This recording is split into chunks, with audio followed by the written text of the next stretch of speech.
Comme on alors, vient de faire 3-4 interviews, tu tu peux permets? répondre? Je vais répondre. Vas-y. Non, je rigole.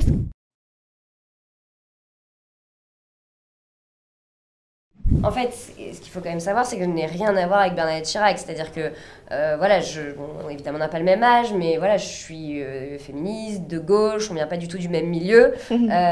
Et en fait, j'ai trouvé que, en découvrant son histoire, que je ne connaissais pas à la base, j'ai trouvé qu'il y avait quelque chose qui résonnait en moi. Donc je me suis dit, bon, s'il y a quelque chose qui résonne en moi alors que je n'ai rien à voir, déjà, ça peut résonner en beaucoup de gens. Et comment j'ai découvert ça, cette espèce de résonance, parce que à la base, pour moi, Bernadette Chirac, dans mon enfance et dans mon adolescence, c'était quand même plutôt une femme un peu aigrie, un peu acariâtre, pas très fun, derrière son mari, tout ça. Et puis, les guignols de l'info nous ont pas vraiment aidé à l'aimer, c'est le moins qu'on puisse dire.